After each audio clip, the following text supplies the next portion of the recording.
Տեսեք, նախ ուզում եմ շնորհավորել մեր ժողովրդին եռատոնի արդիվ։ Իհարկե, այսօր Արցախը գերեվարված է, Արցախում այլևս հայկական ռազմական շքեր չկա, բայց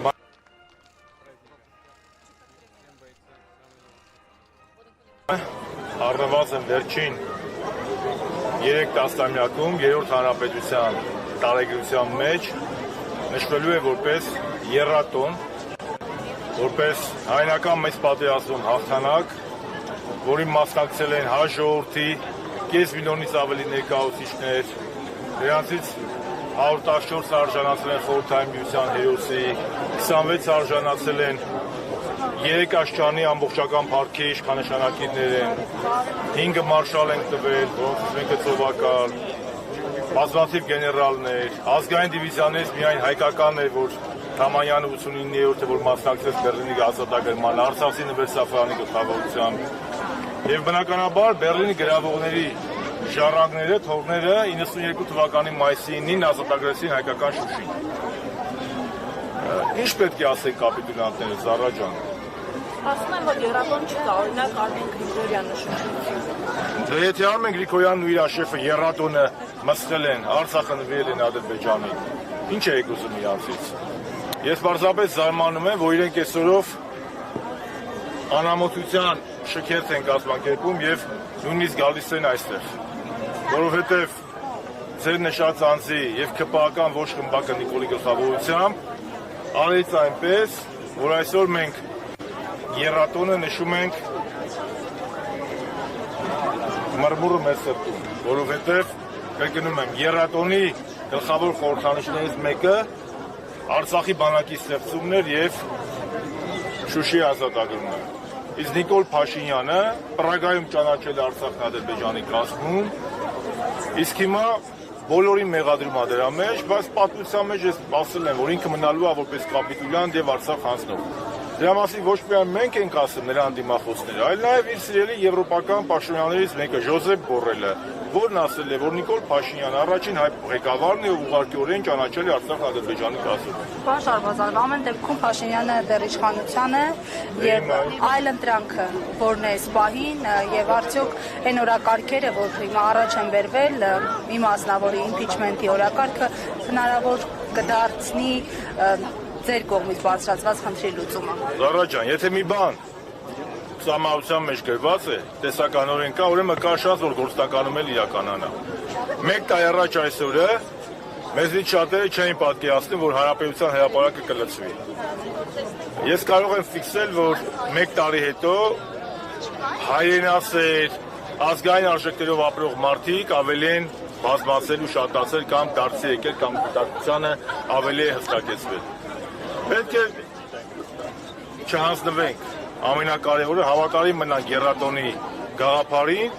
եւ բոլոր ազգային ուժերով, բոլոր մարկանցով համար, որ եռատոնի խորհուրդը թանկ է,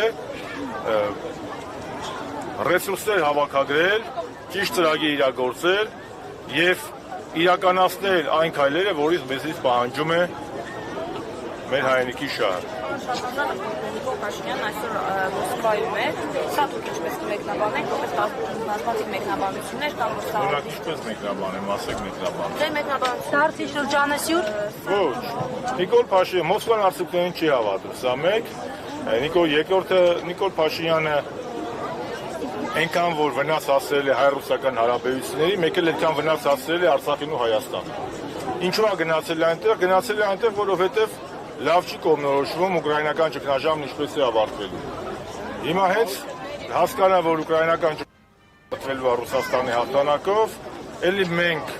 ականատեսը կլենք Վլադիմիր Վլադիմիրովիչ Սպասիբների շարքին։ Հենց Աստվածչանի Ռուսաստանը անհաջողության մատնի, որի հեռանկարը գրեթե զրոյական է, այն ժամանակ էլի կխոսի հակառուսականությունից։ Բայց Նիկոլ Փաշինյանը ինքը դասական առումով թուրքամետ գործիչ է։ Ինքը սպասարկում է տարածաշրջանում Թուրքիայի շահերը։ Եվ ինքը Հայաստանը դարձրել է, նաև փաստացի, երբ որ Էրդողանի գիրքը վերցրեց եւ Սեխմեցի կրծքին, Հայաստանը դարձրել է թուրքական շահի սպասարկման վայր, պանթուրքիստների ֆուրերի համար ճանապարհ։ Նրա նպատակը եղել է ոչ թե արևմուտք գնալը, այլ դրա նպատակը եղել է ռուսական ազդեցությունը այստեղ թույլատնել եւ դրա փոխարեն բերել թուրքական ազդեցություն։ Այժմ մի կներկնեք, պարոն Շարմազանով, ասում են դիմադիրներին օտար երկրի ագենտներ են, այնուհետև Գիտեք, Նիկոլ Փաշինյանը անպատասխանատու գործիչ է, նրա խոսքը ոչ մի արժեք չունի։ 2019 թվականի մարտի սկզբին Թեհրանում Նիկոլ Փաշինյանն ասել է, որ Հայաստանի քաղաքական դաշտը հեղված է օտարերկրյա գործակալներով։ 19 թվականի մարտի սկզբին։ Ես այն ժամանակ եզակիներից էի, առաջինն էի, կարծեմ միակն էի։ Երբ որ այդ ժամանակ պահանջեցի նրանից հրապարակել գոնե մեկ գործակալի անուն կամ հրահանգել ԱԱԾ-ին ձերբակալել եւ կալանավորել այդ գործակալներին։ Մինչեւ հիմա ձեզ մի հատ քաղաքական գործիչ 6 տարի անցել է։ Այլ երկրի գործակալ հայտնի է, առերևույթ Թուրքիայի շահերը եւ գործակալական գործողությունների մեջ Թուրքիա եւ Ադրբեջանի շահերը սպասարկելու մեջ կարելի է մեղադրել Նիկոլ Փաշինյանին, որովհետեւ Նիկոլ Փաշինյանն ու նրա թիմը հրաժարվել են Հանրապետ խորհրդից, հրաժարվում են Եռատունից, Արցախը ասում են Ադրբեջանին։ Ցեղասպանության միջազգային ճանաչման ժամանակ պահանջատիրությունից չեն խոսում։ Հայաստանը կասկածի տակ է դնում Հայաստանի անկախությունը, ինքնիշխանությունը, անկախության հռչակագիրը, հայտարարում են, որ Հայաստանը կադաստրի վկայական չունի։ Երեխեք ջան, Նիկոլ Փաշինյանից ու իր խմբակից ինչ եք սպասում։ Զարմանում եք, ասում եք X մարդ եկավ ասեց, իմ համար սա եռատոն չէ։ Բայց մարդիկ եկել են օրը ցերեկով մեր հայնիկը հանձնել են Թուրքին։ Այսօր էլ զբաղված են Հայաստանի Հանրապետության ազգային նկարագրի ու անկախության հռչակագրի վերացումով։ Մարդը ուղիղ եթեր է մտել, հրապարակային ձեզ հասել է, որ նոր սահմանության մեջ ինքը չի ներառելու անկախության հռչակագիրը։ Ու դրանից հետո զարմանում եք։ Մի զարմացեք։ Հայ ժողովուրդը պետք է ոտքի կանգնի եւ որպես իշխանության աղբյուր միակ գործոն ճանապարհի Նիկոլ Փաշինյանին իրենց տուն։ Պարոն Շարմազանով, ելույթը Մոսկվայում վերջերս շատ բուրդ քննարկվեց։ Հիմա օրինակ դուք սպասում եք, որ Նիկոլ Փաշինյանը կարող է ձեր ելույթի նման ելույթ ունենալ Մոսկվայում կամ այդպես խոսել, թե էլի պարտավորական քաղաքական։ Դուք ինձ վիրավորում եք, երբ որ ինձ համեմատում եք իր հետ։